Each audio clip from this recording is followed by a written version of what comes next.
Hi, I'm here with Geoff Landon. Geoff has been involved with the WAMI organization for going on 12, 13 years now, and he's taken a very special role in this organization. As we live, many of us pass on. This organization is no exception. We've lost a number of people over the years, and Geoff has taken it upon himself to address the memory and the lives and to help celebrate those lives for the last 12 years here at the WAMI, at the Wisconsin Area Music Industry Awards Show. And Geoff, tell us how you got involved with this. Well, I was asked to do this. I worked for a gentleman named Jerry Allen, and Jerry had passed in 2004, and I had done a Buddy Holly show with him. And they asked me to do a tribute for him and a write-up, and it was very simple, just something for him, and here's the other names, you know. And it meant so much to me to do that for Jerry. And they asked me to come back again and do it the next year, and this time we added more story to every name. And it got real personal, as some of our personal friends as well were involved, like a 1 degree of separation. Once Mark Pernier was in that list, it suddenly became more real. And I've always respected what's come before me. By the time we got there and we tipped a shot glass, we made a memory, we made a moment.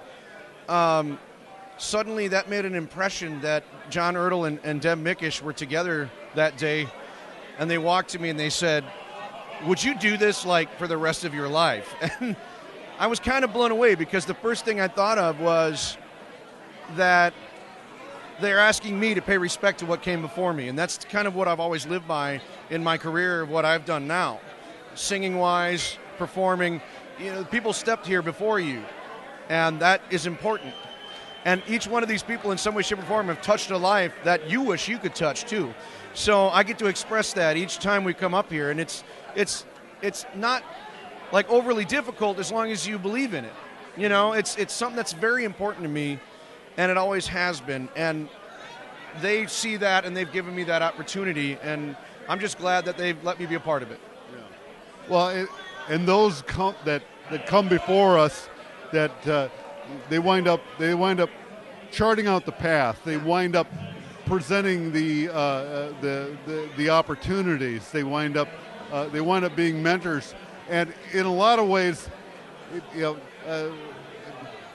in Deuteronomy, it says we all drink from wells that we did not dig.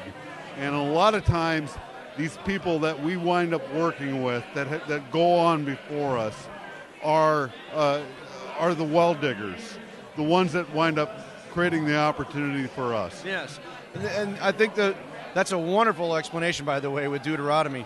I had a story that I told at the PAC last year up in Appleton, and it came out just a moment of, you know, as long as we talk about them and we take those memories and we pass them to people and pass it down, one, we learn the lessons of what they did, what they can do, and what we can do. And not only that, but they live on in our memory that way.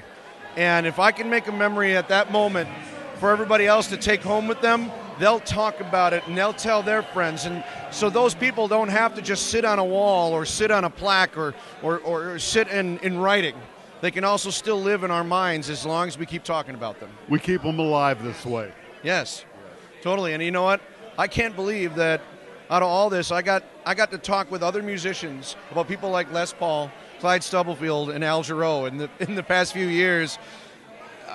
I really enjoy doing this for the Whammies. I really do. Well, we're grateful to have you doing it.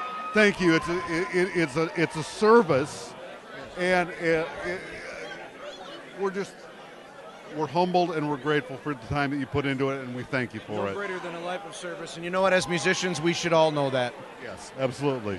Geoff, thanks for talking with us today.